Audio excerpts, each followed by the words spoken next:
दोस्तों, साल में 26 एकादशियां आती हैं, जिनमें से 2 एकादशी हर तीसरे साल यानी कि अधिक मास में पड़ती हैं। इन सभी 26 एकादशियों में निर्जला एकादशी का सबसे ज्यादा महत्व है। कुछ लोग सभी एकादशी का व्रत नहीं कर पाते हैं किसी वजह से, तो जो निर्जला एकादशी है उसका महत्व इतना ज्यादा है कि अगर सिर्फ इसी एकादशी का व्रत कर लिया जाए तो पूरी 26 एकादशी का फल प्राप्त हो जाता है। ये जो निर्जला एकादशी है ये सिर्फ एक व्रत नहीं बल्कि एक तप है। हमारे जो ऋषि मुनि थे वो ईश्वर को प्रसन्न करने के लिए इसी तरह के तप किया करते थे। वे सालों तपस्या करते थे, लेकिन कलयुग में थोड़े को भी बहुत समझा जाता है क्योंकि इसमें आयु बहुत कम होती है। तो ये जो निर्जला एकादशी है वो इस गर्मी में एक तप के ही समान है, क्योंकि इसमें भोजन तो क्या पानी भी ग्रहण नहीं किया जाता, यानी कि पूरे दिन आपको पानी की एक बूंद भी नहीं पीनी है। और इस भीषण गर्मी में ज्येष्ठ मास में आप भोजन के बगैर तो रह सकते हैं, लेकिन पानी के बगैर रहना बिल्कुल भी पॉसिबल नहीं है। इसलिए यह व्रत एक कठिन साधना है और इसे तपो वाली एकादशी भी कहा जाता है। इसे भीमसेनी और पांडव एकादशी भी कहते हैं, क्योंकि जो भीम थे वो बिल्कुल भी भूखे नहीं रह पाते थे। बाकी भाई, उनकी माँ और द्रौपदी सभी लोग एकादशी का व्रत किया करते थे, लेकिन भीम किसी भी एकादशी का व्रत नहीं कर पाते थे क्योंकि उनको भूख सहन नहीं होती थी। तो वो अपने ऋषि वेद व्यास जी के पास जाते हैं और कहते हैं कि गुरुदेव, सभी लोग एकादशी का व्रत करते हैं लेकिन मैं नहीं कर पाता हूँ, मुझे इसका कोई फल नहीं मिलेगा। भगवान विष्णु तो हमेशा मुझसे नाराज रहेंगे कि सभी लोग व्रत रखते हैं लेकिन ये अकेला ही व्रत नहीं करता है, तो मैं क्या करूं? गुरुदेव, कोई रास्ता दिखाइए। तो गुरुदेव ने कहा, तुम साल की सारी एकादशियां मत करो, सिर्फ एक दिन ही व्रत कर लो। एक दिन का तप ही इतना बल देगा कि सारी एकादशियों का फल दे देगा। तो भीम ने सिर्फ इसी एकादशी का व्रत करके पूरी 26 एकादशियों का फल प्राप्त कर लिया, क्योंकि जो एक दिन भी भूखा नहीं रह पाता था उसने पूरे दिन अन्न तो क्या जल भी ग्रहण नहीं किया।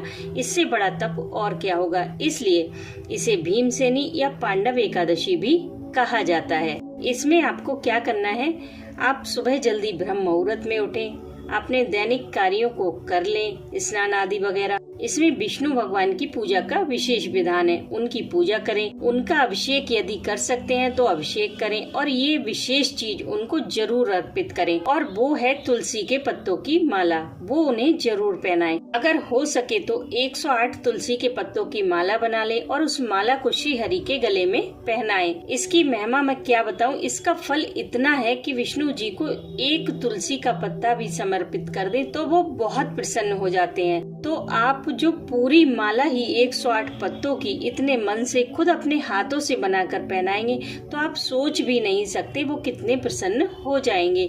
ये बड़ा पुण्य है। अगर आपको 108 तुलसी के पत्ते ना मिले तो आप 21 या 51 पत्ते की ही माला बना ले, लेकिन उन्हें पहनाए अवश्य, क्योंकि अगर विष्णु भगवान प्रसन्न हो जाते हैं तो माँ लक्ष्मी जी अपने आप ही प्रसन्न हो जाती हैं। इस दिन आप ठाकुर जी को गंधोदक स्नान कराएं।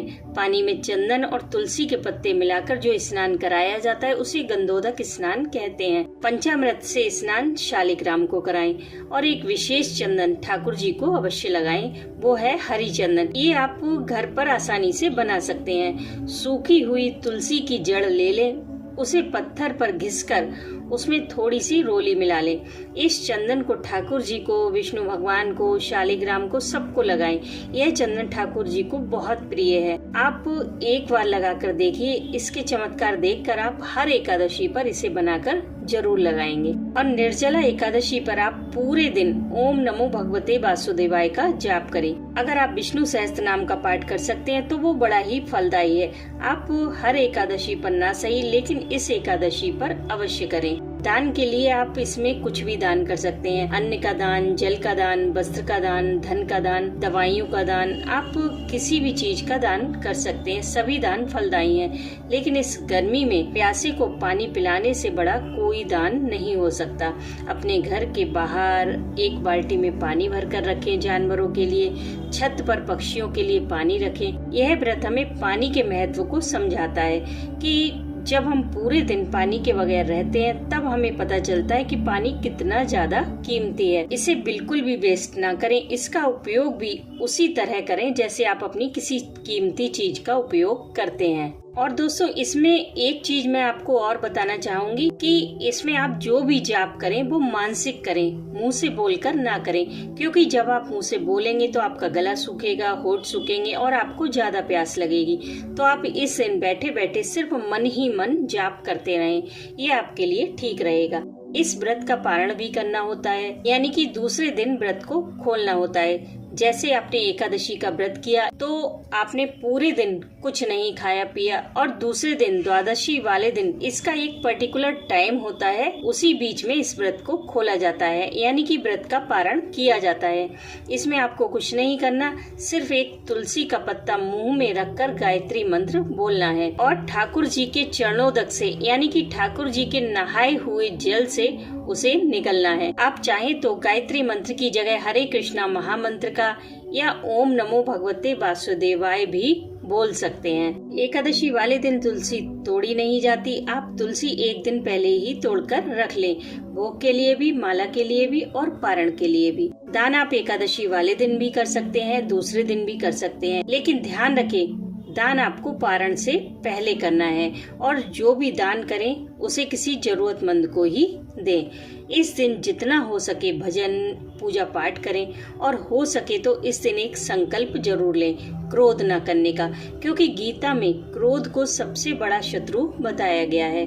जिसने भी इस पर विजय प्राप्त कर ली उसने समझो सब कुछ पा लिया, क्योंकि गुस्सा करने वाले का रिमोट हमेशा दूसरों के हाथ में होता है। अब दोस्तों, बहुत सारे लोग इस व्रत को बिना अन्न जल के नहीं रख सकते, क्योंकि इस समय गर्मी अपने चरम पर है, सूर्य देव बिल्कुल सर पर हैं, तो बिना पानी के रहना सच में बड़ा कठिन है। तो जो लोग नहीं रह सकते उन लोगों को मैं बताना चाहती हूँ कि आप चाहे कोई भी एकादशी ना करें, लेकिन ये व्रत जरूर करें। आप फलाहार करें, पानी भी पी लें, लेकिन सुबह पूजा करने तक आप कुछ भी ग्रहण ना करें, पानी भी नहीं। पूजा के बाद आप जल पी लें। तो इतनी देर का व्रत तो हर कोई कर सकता है।